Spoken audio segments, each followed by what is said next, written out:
एक समय था जब स्कूलों में बच्चों से पूछा जाता था, बड़े होकर क्या बनोगे? लेकिन अब सवाल बदल गया है, क्योंकि हमारा भविष्य कुछ ऐसा है जहां पर एआई एक बहुत बड़ा रोल प्ले करने वाला है। भारत के कुछ स्कूल और इनोवेशन लैब्स इसी भविष्य की नींव रख रहे हैं। यहाँ बच्चे सिर्फ किताबें नहीं पढ़ते, बल्कि एआई, रोबोट्स और कोडिंग के जरिए ऐसी टेक्नोलॉजी बना रहे हैं जो आने वाले भारत की दिशा तय कर सकती है। आर्टिफिशियल इंटेलिजेंस अब सिर्फ सवालों के जवाब देने तक सीमित नहीं है। एप्स तैयार करने से लेकर कोड लिखने, स्मार्ट एजेंट विकसित करने और भविष्य की तकनीक को नई दिशा देने तक एआई की भूमिका लगातार बढ़ रही है। ये जो छात्र आप देख रहे हैं, ये केवल लैपटॉप नहीं चला रहे, बल्कि भविष्य की उस तकनीक को समझ रहे हैं जो आने वाले समय में करोड़ों संभावनाओं के दरवाजे खोलेंगी। आज नेक्स्ट जन भारत में हम आपको ऐसी ही कहानी बताएंगे, जहां पर ये छात्र अपनी नई सोच और इनोवेशन से भारत की तस्वीर बदल रहे हैं।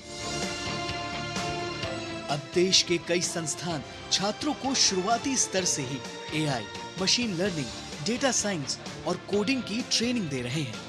यहाँ पढ़ाई सिर्फ किताबों तक सीमित नहीं है। लाइव कोडिंग, एआई मॉडल और रियल वर्ल्ड प्रोजेक्ट्स के जरिए छात्रों को भविष्य की तकनीक के लिए तैयार किया जा रहा है। एआई का ट्रैक जो हमारा होता है वो पाइथन बेसिक से स्टार्ट होता है। पाइथन एक प्रोग्रामिंग लैंग्वेज है जो सबसे ज़्यादा यूज़ होती है एआई की लैंग्वेज में।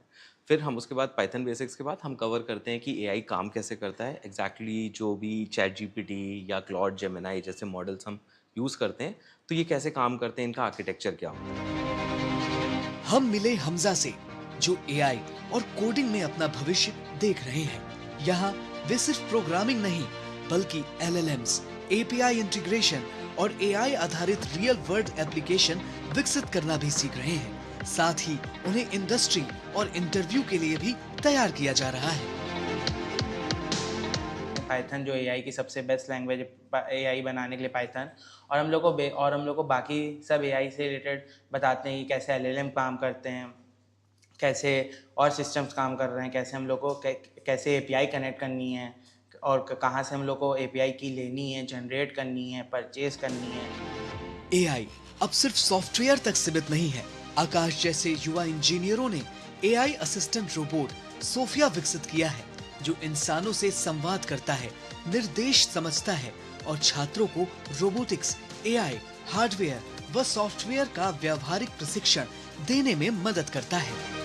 इस रोबोट को डेवलप किया है ताकि स्टूडेंट्स इसको देखें, इसके एप्लीकेशंस को समझे, इसके सॉफ्टवेयर को समझे और इसके हार्डवेयर को समझे। देन इसके बाद इसके ऑपरेटिंग सिस्टम, माइक्रो कंट्रोलर्स वगैरह ऐसी इतनी सारी चीज़ों को समझे और ऐसे रोबोटिक सिस्टम पे वर्क करे और रोबोटिक्स की फील्ड में करियर अच्छा बनाए।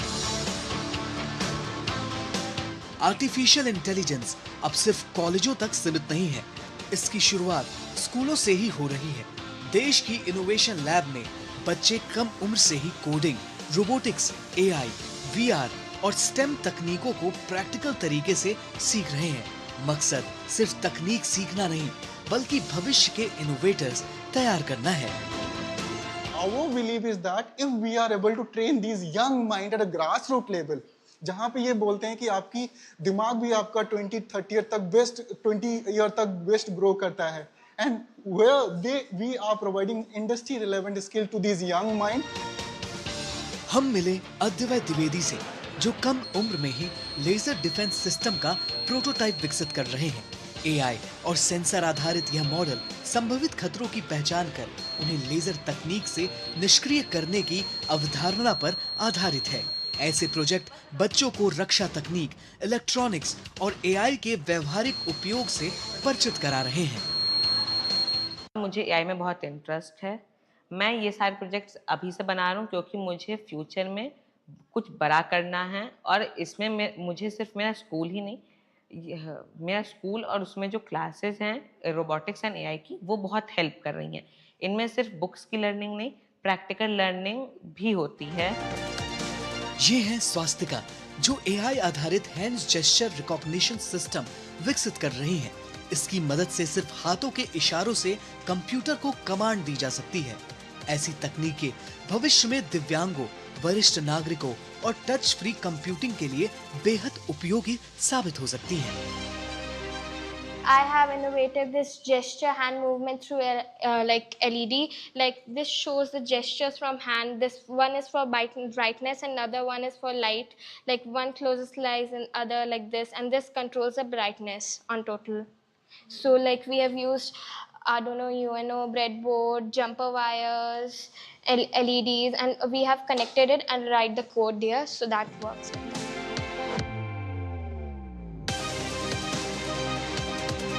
भविष्य उन्हीं का होगा जो नई तकनीक को समझेंगे, सीखेंगे और अपनी जिंदगी में सही तरीके से उपयोग करेंगे।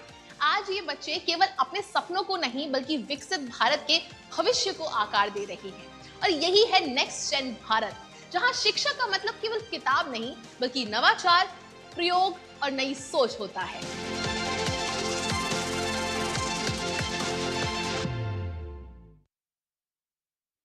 कुरुक्षेत्र का ज्योति सर वो खास